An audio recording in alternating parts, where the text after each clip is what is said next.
Deion Sanders has a primetime disaster on his hands in Boulder, Colorado, and a Buffalo-sized problem at quarterback. Holy smokes. Colorado gets drilled on ESPN on Friday night by a middling Houston Cougars team by 16 points in a game where the final score, in my opinion, wasn't even an indication or a reflection of just how one-sided that football game felt from opening kickoff until the final buzzer.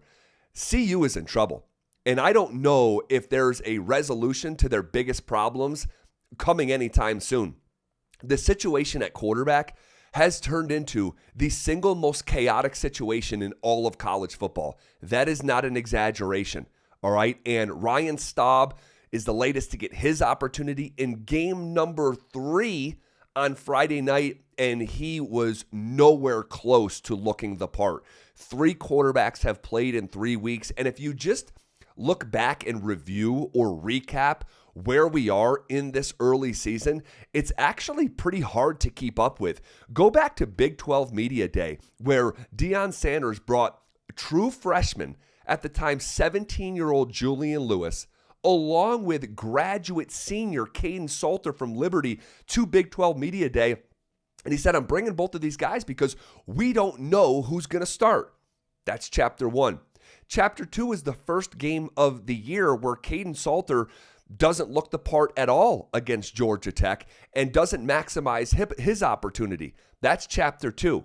Chapter 3 is going into Delaware week number 2, where Deion definitively says Juju Lewis is going to play, and saying so emphatically.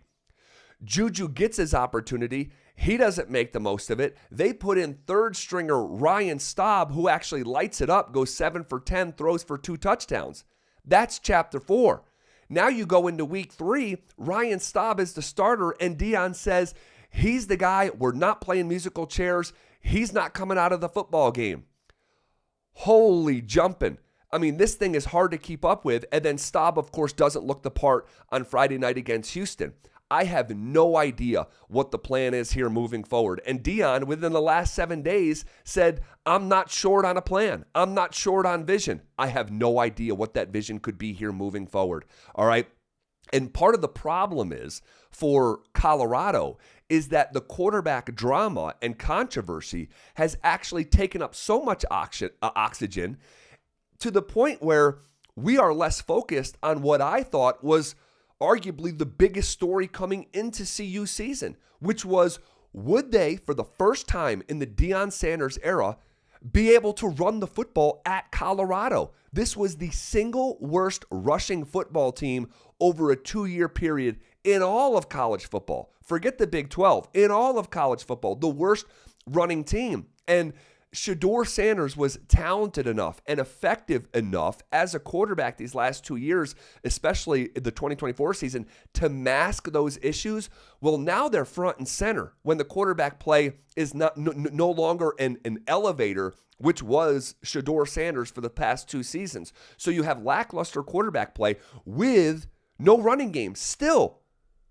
even with Marshall Faulk as the quarterback, he doesn't have eligibility left, right? So coming into week 3, CU was a bottom 4 team in a league of 16 teams called the Big 12. They were a bottom 4 team in rushing yards per game, rushing yards per carry, and simply attempts. So they don't run it. When they try to run it, they're not effective, which has you leaning on the pass, but your quarterback play is ineffective. That's why I don't know if there's an answer or a rabbit to pull out of the hat here. All right. And really a big issue moving forward is you needed to win that game against Georgia Tech.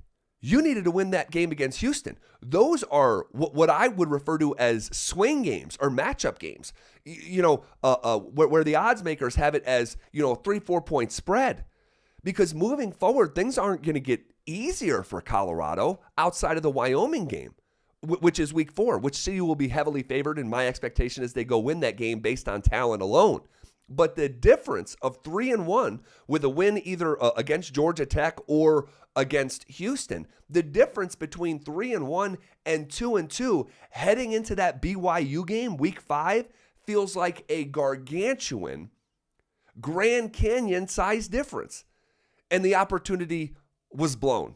So now you look at the schedule moving forward. They'll win against Wyoming, all right? If they don't, we have even bigger issues on our hands, okay? So they'll win that game against Wyoming. That gets you to 2-2.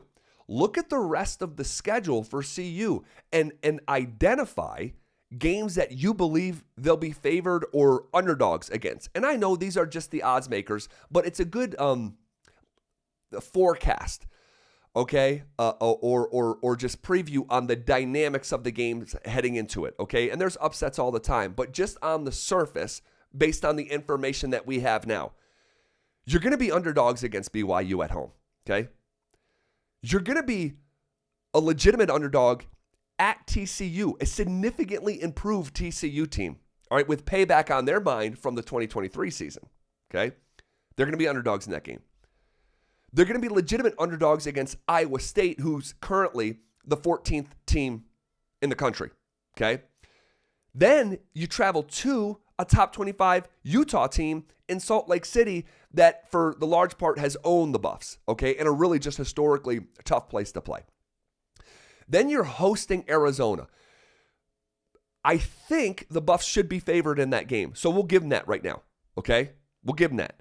Then you travel to West Virginia, a historically tough place to play as well. They're going to be underdogs in that game, okay? That leaves you 2 games left in the year. Hosting Arizona State, who is just in the college football playoff, who returned Sam Leavitt, their starting quarterback, and I know they're not the same team, all right, with Scadaboo no longer in the mix. They're just not the same team, but Arizona State will be favored in Boulder. That's going to happen. And then you finish the season up at Kansas State in the Little Apple in Manhattan, another historically tough place to play, returning their quarterback. And I know right now there may be a falling below expectations, but CU is going to be an underdog in that game as well. So right now, as it stands after 3 weeks, CU is going to be favored in 2 football games here moving forward, with missed opportunities against Georgia Tech and Houston. I thought the floor of this team was about 5 wins.